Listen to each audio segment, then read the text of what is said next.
You know, we've all seen what's going on in the world today. It seems like women are over sexualizing themselves. We see it in all areas of life, right? We see it in the entertainment industry, we see it in the movie business, the music industry. Now we're seeing it in schools. We've all seen the Cardi B's, the Sexy Reds, Ice Spice, and who can forget Trina, expressing themselves in this new norm of sexuality through the female. Now we have OnlyFans sites and Pornhub sites that have become something that is quite acceptable in our society today. You know, women aren't called prostitutes anymore. Women who sell sex anymore, they're not called prostitutes anymore. They're called sex workers. So we're going through this evolution into this new concept where women are expressing themselves sexually. But here today, we want to discuss why that may be. Let's talk about it.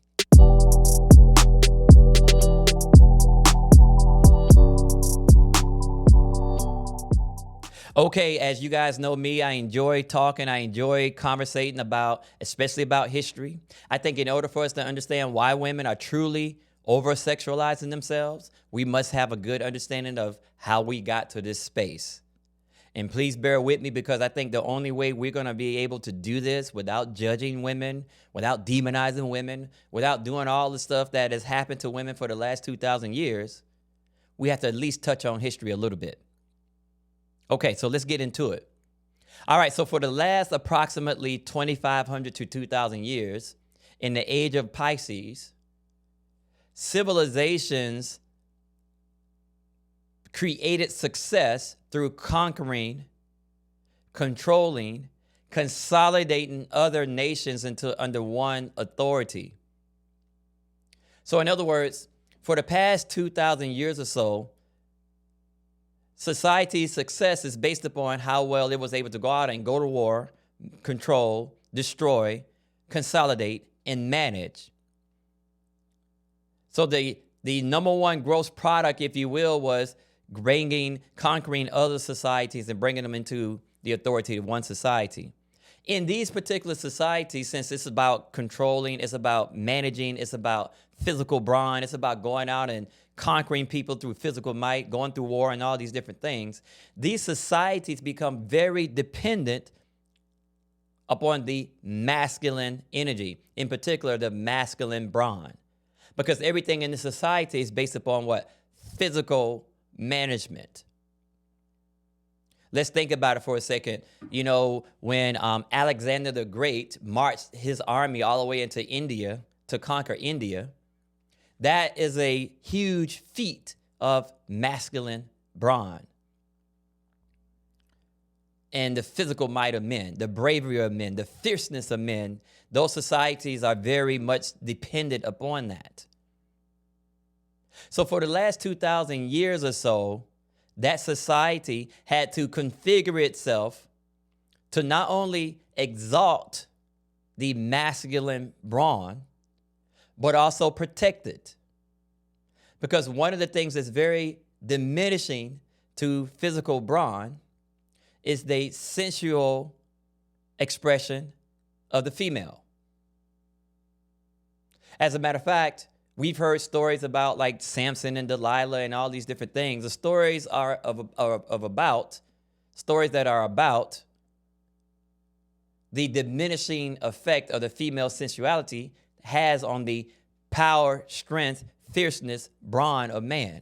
So in these societies, the masculine energy that was necessary for that society to manifest success, because if you think about it, when a society goes out and conquers another society and brings the men and all the people into their society, typically as slaves, you got to understand that this is a consistent need to manage and control. So not only do you need men to fight in your armies and things of that nature, but you also need men as a basic principle within your nation to manage and control the uprising or the expressions of the people who are functioning from the lower caste or slave category, who are seeking to get their share of the pie.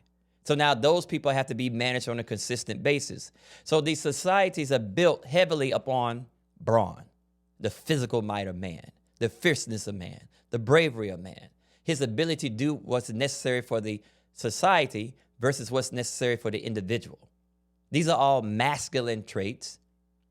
And in that particular regard, you have brawn, who is heavily dependent upon testosterone, and testosterone is heavily dependent upon the seminal power of man. Women, on the other hand, are sensually dominated and therefore have authority over the over the seminal power of the masculine. So in order for you to maintain a society by which brawn is taken care of, the sensual passions of women has to be restricted, regulated, controlled, and managed. So in these societies, women are taught as a moral code, as a moral sense, that they have to be chaste, that they cannot express their sensuality without looking incorrect in a society that has defined it that way. Women are trained and taught that they must follow the man.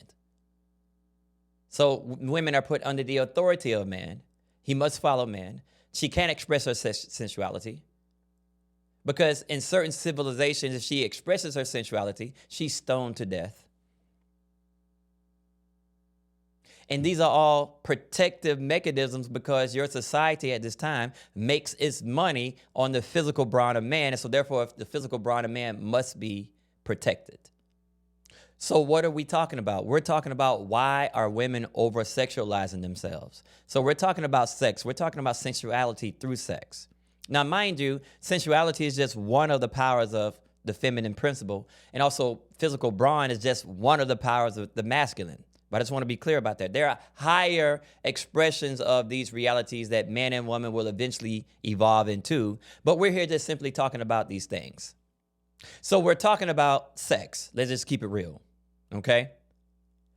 If you think about it, if you look at the concept of sex, in that position, man is the consumer, woman is the provider. So in any situation where you are simply the consumer and somebody else is providing something that you are consuming, you got to automatically know that you are in a lower status. You are in a status of weakness towards that entity. You know, it's funny.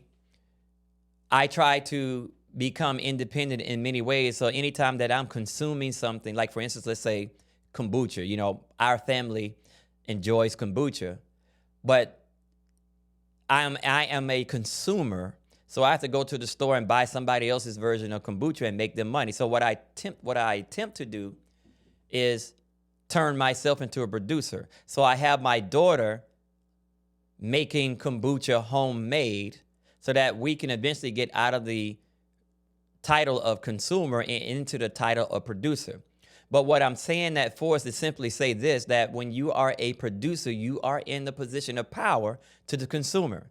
There's no way around that. So in the concept of sex, women are the producers, men are the consumers. At the same time, you cannot have longevity if the consumer has control over the product, even though he or she is not producing the product. You see the problem there. So in societies that are built that way, by which we're going to put the consumer in a position of control over the producer, the society has to do a lot of heavy-handed things to make the producer stay in a position by which they are subordinate to the consumer. Because if you think about it, that doesn't happen anywhere else in society, in business, anywhere where the consumer has power over the producer. But in this regard, in these societies for the last 2,000 years, the consumer, which is man, has been put in charge of the sexuality of the female. But you can only do that through setting rigorous restrictions, protocols, heavy-handed measures.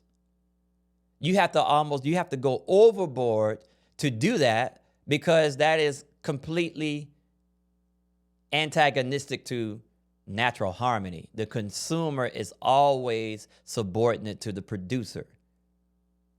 So in this particular societies that we've been in for the last 2,000 years, women, the producer, has been put under the authority of the masculine. And therefore, as a result, these regimented systems of moral codes and things of that nature have been put in place to limit the power of the producer to protect the masculinity and brawn of man. Because sexuality has a direct connection to the seminal power of man, and seminal power of man has a direct relation to testosterone, which has a direct relationship to the brawn and fierceness of the man. And that's the process. When you have men who are over sexualizing themselves, you will have a man who is lowering their ability to be fierce, lowering their ability to manifest their masculinity in a specific manner of brawnness. You'll find that their testosterone will be diminished, and you'll find that we have what we have today, which is the effemination of men, the feminizing of men, where eventually a man's testosterone drops to such a level by which he's not manifesting as a man anymore, according to the terms that has been provided to us for the last 2,000 years or so. Now, you know that I am correct because all you got to do is look at the most conquering traditions ever, and you will see that they also have the most regimented, restricted expression of the feminine principle.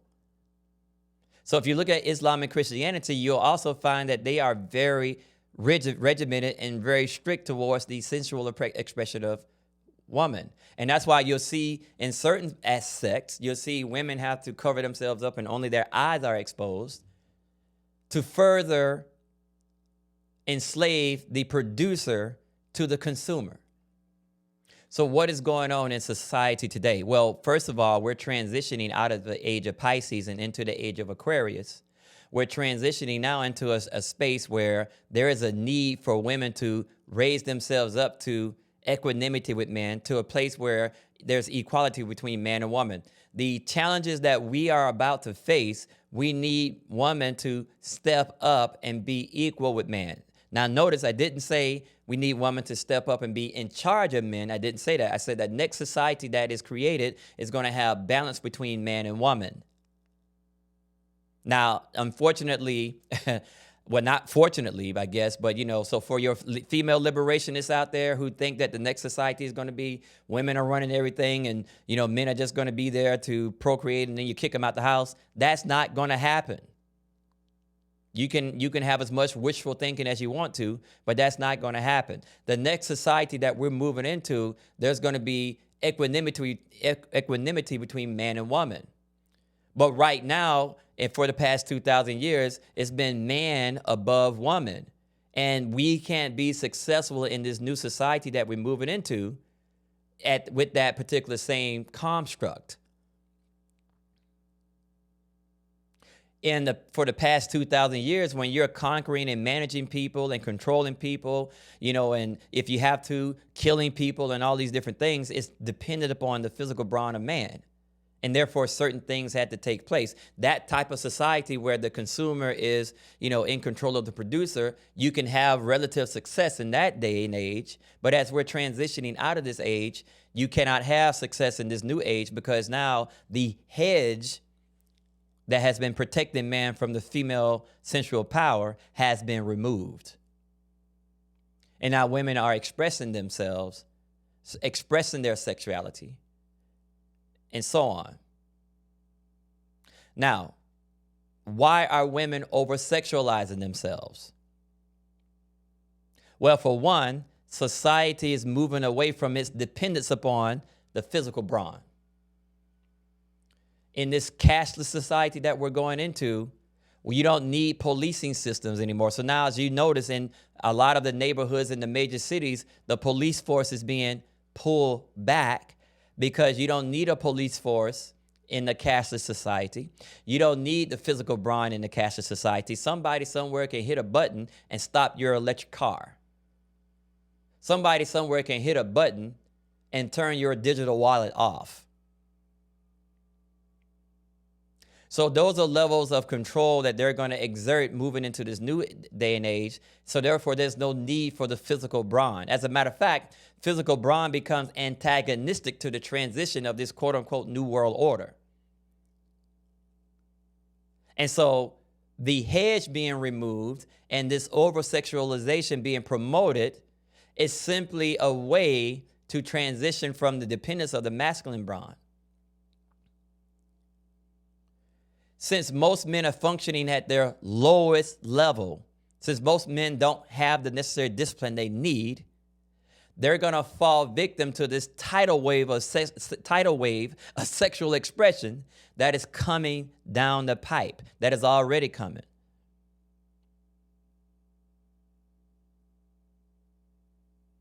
And unfortunately, because most men aren't disciplined, don't have control over themselves, unfortunately, they're going to fall victim to this sexual expression that's being put out there. And eventually, they're going to fall victim to being over-feminized. And therefore, they could become the dependent piece of society and have to deal with the repercussions of such. You know, the over-sexualization of women is simply coming through. That hedge is being removed because society is bringing that to the forefront now because they're moving away from their dependence upon the physical brawn of man. Now, is this right or is this wrong? Well, according to the Maasai, we are moving in the correct direction because this new society that we're moving into, and you have to know that we're moving into a new society. If you're sitting there thinking that you're trying to figure out a way to maintain the old society, maintain the old America, you are going to lose big time because we're transitioning into this new age, which means there's a new societal expression that's coming along. In this new society, not only do we need women to move up to adjacency to men, but we also need women to gain control over her sexuality, learn how to promote it in the right way. Currently, in this current state, it looks terrible. It should look terrible because they haven't expressed themselves. They haven't had control over their sensuality, their sexuality for the last 2,000 years. Now that they're taking ownership over this expression, it's going to look ugly in the beginning. As a matter of fact, our ancient ancestors gave us a story that was about 3,000 years old that prepared us for this moment. It was the story of Sekhmet and Ra. So, yes, we need them to take control over their sensuality, take control over their sexuality. We need that. The consumer cannot enslave the producer. But what will eventually happen as we get through this period of time right now, women will eventually evolve into utilizing their sensuality to power and reinforce the virtuous qualities of the society. And from there, we will reach a higher society than what we're witnessing at this particular point. So why are women over-sexualizing themselves? Because for the last 2,000 years or so, they have been severely limited in this natural expression of theirs, and they have been put at the mercy of the consumer. And anytime you have a consumer who's regulating the product of a producer, that is always going to be done in a heavy-handed manner. So women have been kind of locked in a cage. Now they're expressing themselves. We need them to express themselves. We need them to learn how to use their sensuality. We need them to evolve to a space where they use their sensuality for the virtues of society. And at that point, we will reach a higher society. We are moving away from the dependence on the physical brawn. That's something that you have to understand. That's why the policing system is being pulled back. That's why the military is being pulled back. That's why all these different expressions of masculine brawn is being pulled back, because we're moving into a new society that is not dependent upon the physical and masculine brawn. And since it's not dependent upon that, then there's no reason for us to have these ancillary do's and don'ts that are there simply to manage the sensual power of a woman. We don't need any more of these labels of labeling a person as a whore and all these negative terms that are used simply to express women who are expressing themselves sensually. Yes, we do have to go through this quote unquote period of time where it's not going to look good. But eventually, women will evolve to a space where they're able to project it in a manner that's harmonious and increasing to society. You know, right now they're telling people, hey, just have as much sex as you want. That's okay, because they are working on a vaccine for HIV. You know, they're working on a vaccine for all these different venereal diseases out here. You know, go ahead and eat whatever you want because they're working on a vaccine for cancer and all these different things. But see, in a society that is managed and controlled by the physical brawn, you can have free health care. You can walk into the hospital to get taken care of and walk out. You can have all these different systems, right? The medical system, the criminal justice system, and the divorce system. You can have the economic systems. You can have the religious systems. These are all systems that were simply based upon the physical brawn controlling things. But in this new society that we're going into, you got to be very careful, because when they say, oh, we got a vaccine for everything, what they're not telling you is that vaccine is going to cost $2 million. It's not going to be covered. See, it's nothing free anymore. See, in a society by which you're controlled and managed, and as long as you live according to these moral codes, which is an expression of control, which is an expression of masculine control, when you live through all these controls and things, as long as you live in this way and you are functioning at a level that we feel as though you should be functioning at, right? No, you're not. You're not supposed to be a billionaire. No, you're supposed to function down here. Are you black? Yes, I'm black. Okay, no, you're supposed to function down here. And we're going to do things in the society and in your community to ensure that your success is diminished. But be that as it may, you still get the freedom to, is that word freedom again? You still get the freedom to eat whatever you want, to have sex with whatever you want, because we're going to take care of you on the back end. That's a masculine-driven society that attempts to control and manage you. We're moving away from that. We're moving into this new age where, with AI and all these different things, cashless society, where if you don't do for self, meaning it's going to put more onus on you living virtuously right now, because if you don't control yourself, you don't have greater states of discipline, you go out and express yourself sexually without any discipline, without any control, you catch a disease, you come in and say, hey, I need a vaccine. They say, oh, the vaccine is $2 million. You go, I don't have any money. It's not covered by my insurance. Yes, in a cashless society, you don't have any of that stuff. Well, do you have the $2 million? No, I don't. Well, maybe there's something else that we can trade.